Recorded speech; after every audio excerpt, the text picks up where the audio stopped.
Tanong para sa mga OFW. Yung madalas na gustong marinig ng iba or mga may gusto pang pumunta dito sa ibang bansa. Yes. Ano yan? Bisaya, Tagalog ha? Is this your first time working? No. in No. As an It's my second time. Wow, second time. Yes.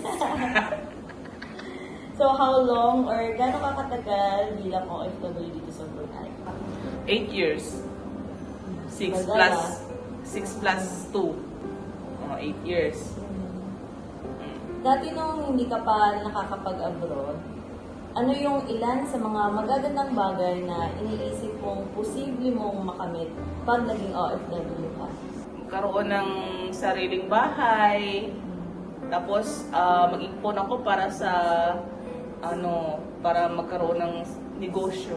Para makauwi na agad sa Pilipinas. So feeling mo lahat ng yun mangyayari pag nag-abroad ka? Feeling ko lang. Ah, Feeling ko ah. lang. Pero ngayon, hanggang ipon lang muna.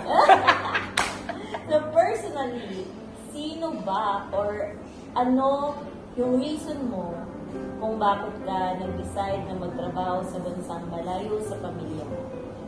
Siyempre, ang rason ko para sa mga anak ko.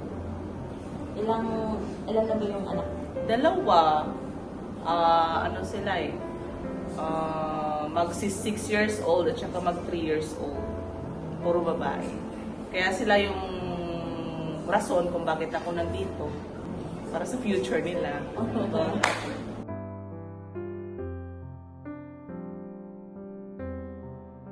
Sabi nila, maswerte ka daw kasi nag-abroad ka.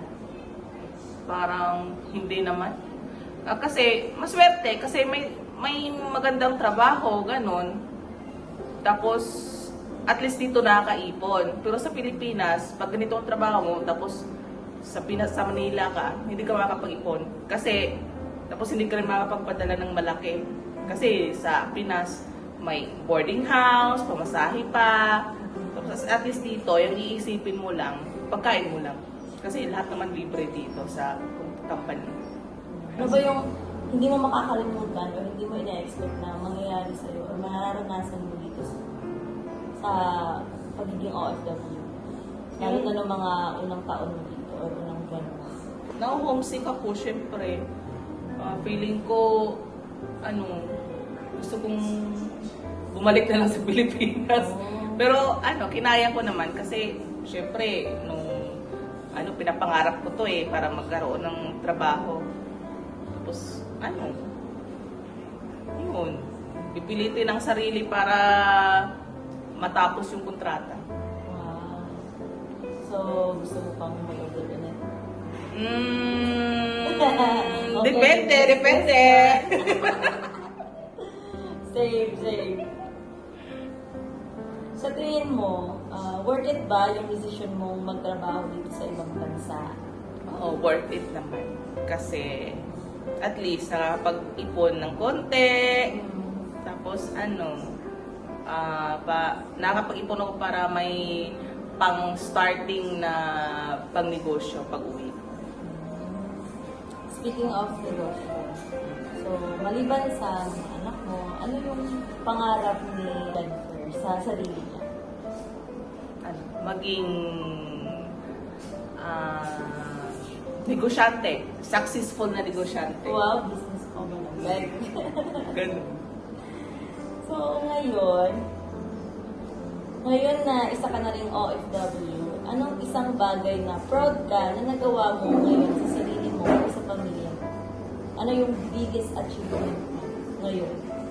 Biggest achievement ko. Sa akin parang wala pang biggest kasi pero ito lang at least nakatulong ako sa kanila, nakapagpadala ako monthly tapos hindi sila parang parang nakakatulong ako sa nila doon sa mga gastusin. So, last question. So, hindi ka na naiyak ha? Simple lang eh. Anong maipapayo mo or masasabi mo sa mga kababayan natin na nangangarap din na makipagsapalaran dito sa ibang bansa bilang isang OFW? Lakas ng loob, dapat isipin niyo muna ng maayos kung may pamilya kayo, mga anak kayong naiwan, isipin niyo muna ng mabuti kasi pagdating niyo dito, ano talaga, baka isipin niyo na bumalik na lang sa Pinas, ganun. Kasi sobrang hirap. Sobrang hirap talaga malayo sa pamilya.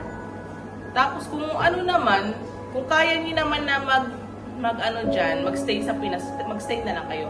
Kasi at least magsama-sama kayo. Kasi ako, malayo ko sa mga anak ko. Pero kinaya ko naman, depende sa tao kung kaya niyo talaga mag-abroad. So, halimbawa, 10 years from now, makikita ka ng mga anak mo. Ano yung message mo sa mga anak mo? 10 years from now. Mga anak! Kung nakita nyo to, mahal na mahal ko kayo. Kaya si mama nagpapakalayo. Nandito si mama dahil sa inyo. I love you!